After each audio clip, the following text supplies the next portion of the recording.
बिस्मिल्लाहिर्रहमानिर्रहीम। अस्सलाम वालेकुम डियर स्टूडेंट्स, उम्मीद है आप सब खैरियत से होंगे। मैं एक नए टॉपिक के साथ आपको अपने चैनल पर खुशामदीद कहती हूँ। आज का जो हमारा टॉपिक है वो बहुत इंटरेस्टिंग होने वाला है, क्योंकि हम अपनी डेली लाइफ में इस तरह की बहुत सारी एग्जांपल्स देखते हैं। अगर आपके हाथ में कोई कांटा चुभ जाता है तो फिर आप क्या करेंगे? आप अपने हाथ को उस कांटे से फ़ौरन से अलग कर लेंगे। इस प्रोसेस में आपको 1-2 सेकंड्स ही लगते हैं, और इस 1-2 सेकंड्स में आपकी बॉडी में क्या क्या चेंजेस आ जाते हैं और इस एक्शन को परफॉर्म करने के लिए कौन कौन से ऑर्गन इन्वॉल्व होते हैं, आज हमने यही अपने टॉपिक में डिस्कस करना है। हाँ जी, हमारे टॉपिक का नाम है कोऑर्डिनेशन एंड कंट्रोल।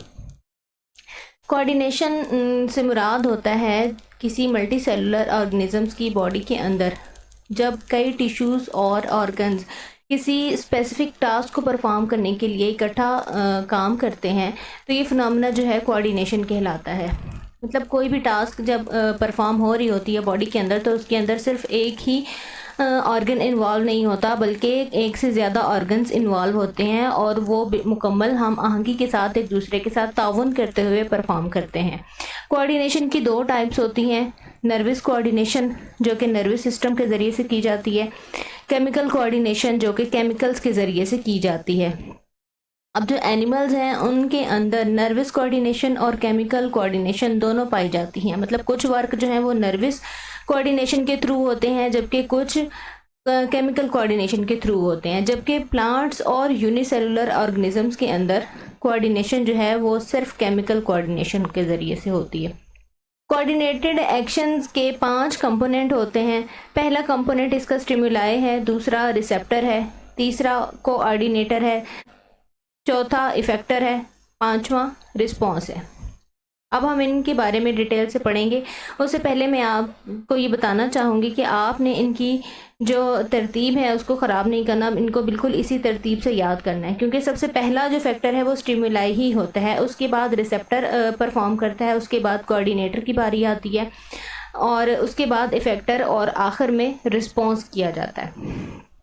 स्टिमुलाई जो है वो इन्वायरमेंट के अंदर कोई भी चेंज है जो किसी ऑर्गेनिज्म को रिस्पॉन्ड करने पर मजबूर करता है। ये फैक्टर जो है एक्सटर्नल भी हो सकता है और इंटरनल भी हो सकता है। इसकी एग्जांपल आप इस तरह से ले सकते हैं, जैसे सूरजमुखी सनफ्लावर का जो फूल होता है वो सनलाइट की वजह से रिस्पॉन्ड करता है। मतलब सूरज की रोशनी की तरफ वो अपने फेस को घुमा लेता है। सनलाइट जो है वो सनफ्लावर के लिए एक स्टिमुलाई का काम करती है, क्योंकि लाइट की प्रेजेंस की वजह से सनफ्लावर अपने फेस को घुमाता है। इस तरह के फैक्टर जो अपनी बॉडी को रिस्पॉन्स शो करने पर मजबूर करते हैं वो स्टिमुलाई कहलाते हैं। बहुत सारे स्टिमुलाई हैं, जैसे हीट है, कोल्ड है, ये सारे जो है एक्सटर्नल फैक्टर हैं, इन्वायरमेंटल फैक्टर भी कहा जा सकता है। इंटरनल फैक्टर जो है वो हंगर है, भूख है। उसके बाद अगला जो इसका कंपोनेंट है वो रिसेप्टर है। स्टिमुलाई जो है उनको डिटेक्ट करते हैं रिसेप्टर। ऐसे टिश्यूज़ हैं, ऐसे सेल्स हैं या फिर ऑर्गन्स हैं बॉडी के अंदर जो स्टिमुलाई को डिटेक्ट करते हैं। जैसा साउंड वेव्स अगर हैं तो उनको डिटेक्ट करने के लिए हमारी बॉडी के अंदर ईयर्स हैं, कान डिटेक्ट करते हैं। इसी तरह अगर लाइट स्टिमुलाई है तो उसको डिटेक्ट करने के लिए आइज़ हैं। इसी तरह कोई भी केमिकल्स हैं एयर के अंदर तो उसको डिटेक्ट करने के लिए नोज़ हैं, वो स्मेल से उसको डिटेक्ट कर लेता है। ये ऑर्गन्स जो है रिसेप्टर कहलाते हैं। स्टिमुलाई और रिसेप्टर जो हैं वो यहाँ तक सेम होते हैं दोनों सिस्टम्स में, नर्वस कोऑर्डिनेशन सिस्टम में भी और केमिकल कोऑर्डिनेशन सिस्टम में भी। नेक्स्ट इसका कंपोनेंट जो है वो कोऑर्डिनेटर है। कोऑर्डिनेटर अब दोनों तरह की जो कोऑर्डिनेशंस हैं उनमें डिफरेंट होते हैं। कोऑर्डिनेटर ऐसे ऑर्गन्स होते हैं जो रिसेप्टर से इंफॉर्मेशन को एक्सेप्ट करते हैं और फिर दोबारा से मैसेज जो है वो पर्टिकुलर ऑर्गन को भेजते हैं ताकि वहाँ पर प्रॉपर एक्शन लिया जा सके।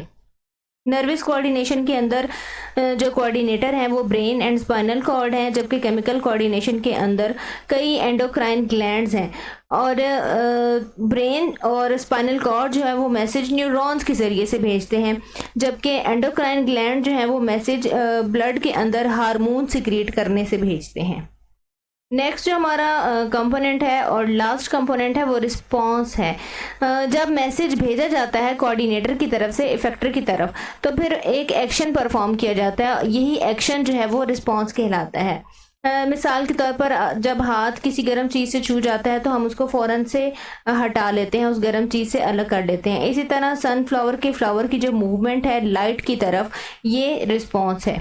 नर्वस कोऑर्डिनेशन जो है, जो रिस्पॉन्स पैदा करती है वो इमीडिएट होता है लेकिन शॉर्ट लिविंग होता है, जबकि केमिकल कोऑर्डिनेशन से पैदा होने वाले रिस्पॉन्स स्लो होते हैं लेकिन लॉन्ग लिविंग होते हैं, मतलब ज़्यादा देर तक कायम रहते हैं।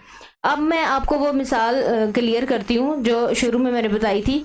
जब हाथ कांटे से छू जाता है तो फिर क्या होता है? जब हाथ कांटे से छू जाता है तो हमारे हाथ से मैसेज जो है रिसेप्टर के ज़रिए कोऑर्डिनेटर तक जाता है और कोऑर्डिनेटर फिर मैसेज देता है कि आपने नेक्स्ट क्या करना है। फिर वो वाला मैसेज जो है वो इफेक्टर तक जाता है और इफेक्टर जो है वो फिर अपना हाथ हटाने के ज़रिए से रिस्पॉन्स शो करता है। ये पूरा प्रोसेस चंद सेकंड्स में हो जाता है, तो आप इस बात से अंदाज़ा लगाएं कि ये एक्शन जो है वो कितने क्विक होते हैं।